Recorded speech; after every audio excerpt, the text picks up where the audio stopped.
ቆይ ተረጋጋ። አይደለም ሲጀመር ምን አስበሽ ነው በዚህ ሰዓት እንደዚህ ለመነካከት ምናምን የሞከርሽው? ማለት መጀመሪያ ምንድነው ጉዱ? ዛሬ ደግሞ ምን ተከሰተ? እስቲ ሁላችንም ይሄንን ቪዲዮ በደንብ እንመልከተው። አዳዲስ ነገሮች በዚህ ቪዲዮ በደንብ አድርጌ ነግራችኋለሁ። ያልጣመኝ ነገር አለ፣ ስለሱ ጉዳይ በደንብ አወራችኋለሁ። በጣም ትልቅ መረጃ ይዤላችሁ መጥቻለሁ። ስለሆነ እስከ መጨረሻው ድረስ ማየት እንዳትረሱ። እስቲ ምንድነው የተከሰተው? ጉዳይ ነው አይደል እንዴ? ኖ እኔ እሱ ባለቤቴ እኮ ነው ማለት እንደፈለኩኝ ማውራት እችላለሁ። ዛሬ አይደለማ። ምንድነው አሁን ምንድነው የሚባለው? እውነት ለመናገር ሩታ ምን እያደረገች ነው? እስቲ ጥያቄ በተለይ ለምጠይቃችሁ መልስ ብትሰጡኝ ደስ ይለኛል። ሩታ በዚህ ሰዓት ምን እያደረገች ነው? ሆን ብላ እየፈተነችው ነው አብርሃምን? ወይስ ሄርሜላን እያስቀናቻት ነው? ወይስ ምንድነው የምታደርገው በዚህ ሰዓት? አቤልም ግራ ተጋብቷል፣ አብርሃምም እዚህ ጋር ግራ ተጋብቷል። ሁለቱ ብቻ ናቸው የሚያወሩት።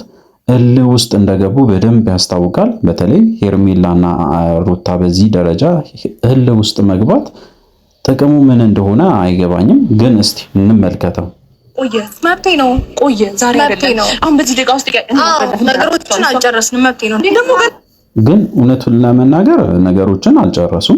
ያው እስካልጨረሱ ድረስ ምንም አይነት መብት የላትም ሄርሜላ። ሲጀመር እንደ ሶስተኛ ሰው ነው የምትታየው፣ ወይም ደግሞ ምንም ለሱ ምንም አይደለችም ማለት ነው በዚህ ሰዓት። ምክንያቱም አብርሃም በፍቺ ካልጸደቀ ወይም ደግሞ በፍቺ ካልተፋታ እንጂ በጭራሽ ከሌላ ሴት ጋር ራሱ ቢታይ ራሱ እንደው በቃ ጥል ውስጥም ቢሆኑ ከሩታ ጋራ ምንም ነገር ውስጥ የሚሆኑ ከሌላ ሴት ጋር መታየቱ ራሱ ወንጀል ነው በመጀመሪያ ደረጃ ማለት ነው። ሁላችሁም ማወቅ ያለባችሁ ይሄንን ነው። ሲቀጥል ሲጀመር ያው ለምንድን ነው የተገናኙት? ሄርሜላና ሩታ መገናኘት ራሱ አልነበረባቸው። ሩታ በጣም ትልቅ ቦታ እየሰጠች እንደሆነ ነው የሚሰማኝ። በተለይ ለሄርሜላ ትልቅ ቦታ እየሰጠች ከሆነ ያንን ነገር እየተሰማት ከሆነ ሄርሜላ ከዚህም የበለጠ ነገሮችን ልታደርግ ትችላለች። እልህ ውስጥ መግባት አያስፈልግም። የእውነት አብርሃምን የምትወደው የምታፈቅረው ከሆነ የእውነት ደግሞ አብርሃም የሚቀየር አይነት ወንድ ልጅ ከሆነ አብሮ ቢሆኑ ደስ ይለናል። ሁላችንም እኮ ሩታና አብርሃም እንዲታረቁ በጣም እንፈልጋለን። ሁላችሁም ትፈልጋላችሁ ብዬ አስባለሁ። ግን ምንድነው ማን ነው ያገደን? ያው ታውቃላችሁ እስከዛሬ ድረስ ያገደን ሰው ቢኖር ሄርሜላ እራሷ ናት እንጂ ሌላ ሰው አይደለም። እዚህ ጋር መጀመሪያ እያወራሽ የነበረው እንደዚህ እንደማትፈልግ ነው። የኔ አባት ማለት ነው ያስገርምሽ። የኔ ባል ምን ሆነ? አሁን ሄርሜላ ሲጀምር ምንም ሊያስገርማት አይገባም። የኔ አባትም የኔ ባልም ብትል እንግዲህ ሩታ የፈለገችው ማለት መብቷ ነው። ምክንያቱም ፍቺው እስካልጸደቀ ድረስ ምንም ነገር ማለት ትችላለች። ግን ለምንድነው ሩታ በዚህ ሰዓት ከአብርሃም ጎን መሆን የምትፈልገው? ሄርሜላን ለማስቀናት እኮ ግዴታ ከአብርሃም ጋራ መሆንና መገናኘት የለባትም ብዬ ነው የማስበው።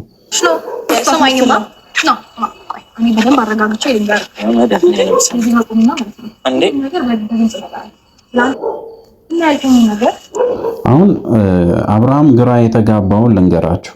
አብርሃም በጭራሽ አልጠበቀም ሩታ በዚህ ደረጃ አብርሃምን ቀርባ የኔ አባት የኔ ባል ወይም ደግሞ ድሮ የነበረውን የፍቅር አንዳንድ ነገሮችን ማሳየቷ አስደንግጧታል።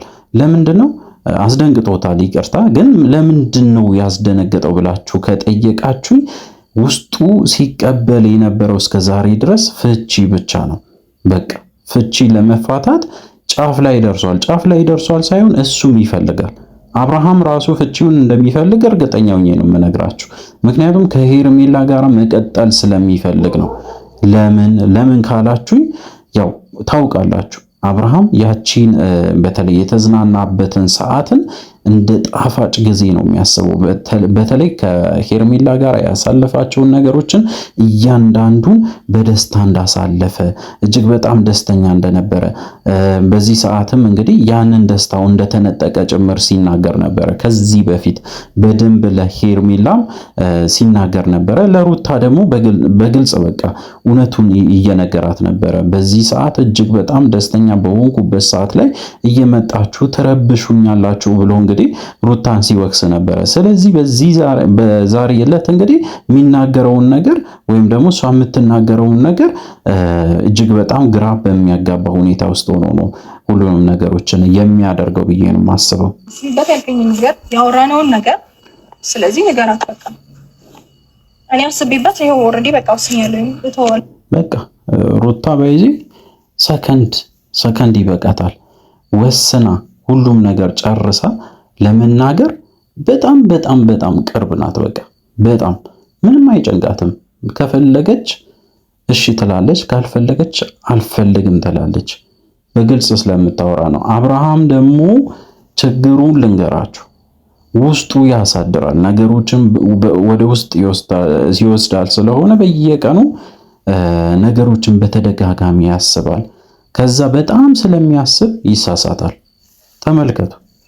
እኔ እኮ በቃ ማለት ስለ አንዳንድ ነገሮች ስለሚያናድዱኝ እንጂ በጣም ደሞ እንደታቃለካ እንዴ ምን ቢሆን እኮ ጥንሳቶችን አሳልፈናል። ለኔ ደግሞ ተመልከቱ። ይህንን ማን ይጠብቃል? አብርሃምን አክፋ እንደምወድ በደንብ ታውቃለህ፣ ብዙ ጥሩ ጊዜያትን አብረን እንዳሳለፍን ሁላ በደንብ ታውቃለህ። ስለዚህ አሁንም ጭምር እወዳለሁ ብላ እንግዲህ እየተናገረች ነው የምትገኘው። ስለዚህ እንግዲህ አብርሃም እባክን አሁንም ቢሆን ጊዜ ያለክ አረፈደም። በእርግጥ ያው እሷ ስላለች ወይ ተጋባ ወይ አብሯቸው ሆኑ ምናምን ማለት አይደለም፣ ግን ነገሮች እንዲስተካከሉ ተረጋግታ አሁን በዚህ ሰዓት እንግዲህ እንደተረጋጋ ወንድ ብታስብበት በጣም መልካም ነው ብዬ ነው የማስበው። የእውነት ደግሞ እንደዛ የምታስብ ከሆነ እንግዲህ ሊሳካልህ ይችላል፣ ነገሮች ሊስተካከሉ ይችላሉ። በጣም ብዙ ነገሮችን ማስተካከላል ከዚህ በፊት። የሩታ ጉዳይ ግን በደንብ ሊታሰብበት ይገባል። በተለይ ሄርሜላን ብላ ነው እንጂ የተወች እንደምትወድ እንደምታፈቅር ከወዲሁ ማወቅ ትልቅ ነገር ነው ለአንተ ብዬ ነው የማስበው። ስለዚህ ሩታ ከዚህ በፊት በተደጋጋሚ ስትናገር የነበረችውን ነገሮችን ማስታወስ ያስፈልጋል ማለት ነው። ሩታ እኮ ከአንተ ጋር ልትሆን ጫፍ ላይ ደርሳ ነው የተመለሰችው። ከዚህ በፊት ሁላችሁም ታውቃላችሁ። ሩታ ከአብርሃም ጋር ለመሆን ጫፍ ላይ ከደረሰች በኋላ ተመልሳለች። ለምን? ምክንያቱ ደግሞ አብርሃም የሚባለውን ነገር በጭራሽ ስለማይሰማ ነው። ሄርሜላን ከአሁን በኋላ ራቃት ወይም ደግሞ እንዳትቀርባት ተብሎ በንጋታው ያንን ነገር አድርጎ ነው ያሳያት ሩታ። ለዛ ነው እንጂ እስከ ዛሬ ድረስ አይቆዩም ነበረ። ይታረቃሉ፣ 100% ይታረቃሉ። መሀላቸው ፍቅር እንዳለ እናውቃለን። ግን ምንድነው ሄርሜላ የምትባለው ሴትዮ ህይወታቸው መሀል እስካለች ድረስ እስከ መጨረሻው ድረስ ሊታረቃው አይችሉም። በቃ ንግግሮች አሉ፣ በጣም ብዙ የማያስማማቸው ነገሮች በጣም ብዙ ስለሚፈጠሩ አሁንም ቢሆን አብርሃም እቺን እድል እንደ ጥሩ አጋጣሚ ተጠቅመ ሩታን የራስን ማድረግ ስለምችል አሁኑ በርትተ ስራበት ብዬ ነው የምነግርህ። ስለዚህ ይሄ ትልቅ እድል ነው። እንደው ፈጣሪ ሲያግዝ ነው እንጂ ማንም ሴት በዚህ ደረጃ በቃ ነገሮችን አሳልፋ ወደ ፍቺ ነው የምትሄደው ተብሎ ከተወሰነ በኋላ ወደ ራሷ ወይም ደግሞ ወደ ባሏ አትመለስም። ይህንን ደግሞ ሁላችንም የምናውቀው ጉዳይ ነው። ስለዚህ አብርሃም እድልን በደንብ ተጠቀም። ሄርሜላ የምታደርጋቸውን ነገሮችን በፍጹም እንዳትቀበል። በቻልከው መጠን ከሄርሜላ ህይወት ራቅ፣ እጅግ በጣም ሩቅ ሆን። በቃ ወይም ደግሞ በተግባር አሳየን። በእርግጠኝነት ሩታ ወደ አንተ ትመጣለች። ያንን ነገር ማድረግ ከቻልክ ብቻ ነው። ካልሆነ ግን ያው ጨዋታ ነው የሚጫወቱብህ። እንዳውም ሁለቱ ተስማምቶ እኔ የሆነ ታይም ላይ ልንገራችሁ፣ ሩታና ሄርሜላ ተስማምቶ የሆነ ቀን ላይ ለአብርሃም ሊመጡለት ይችላሉ። በዚህ ደረጃ እያሰብኩ ነው። ምክንያቱም ሴቶች በተለይ በጣም እንግዲህ ተነጋግሮ መግባባት ሲያቀታቸው ወደ ጸብ ይሄዳሉ። በዛው ልክ ደግሞ ወደ መግባባትም ሊሄዱ ይችላሉ። ከተግባቡ ግን አለቀለ። አንተ አየር ላይ ነው የምትቀረው። በቃ ከዛ በኋላ በጭራሽ ማንንም ሰው ማመኑ ላይ ይከብዳል። ስለዚህ አብርሃም ጭንቅላትን ነው የሚበርዙ። አሁኑ ተስተካከል። በቃ ከሄርሜላ ጋር ያለን ግንኙነት አቁም። ወደ ሩታ መመለስ የምትፈልግ ከሆነ ወደ ሩታ መመለስ የማትፈልግ ከሆነ ደግሞ ከሄርሜላ ጋር ያለን ግንኙነት ቀጥል። ሩታ ፍቻዋን ፈርምላትና ተገላገል። እንደዛ ነው የምልህ። ካልሆነ ግን ታብዳለህ ማለት ላይ። እንግዲህ አዲስ ከሆናችሁ ሰብስክራይብ ማድረግ እንዳይረሳ። አዲስ ካልሆናችሁ እንደተለመደው ቪዲዮአችን ላይ ካርጉ ሐሳብ አስተያየታችሁን ኮመንት ስራ አስቀምጡልን። እንግዲህ አዳዲስ ነገሮች ይኖራሉ። በደንብ ስለሱ ጉዳይም እናወራለን። በቀጣይ እስከምንገናኝ ድረስ በያላችሁበት ጤናና ሰላም ይሁንላችሁ።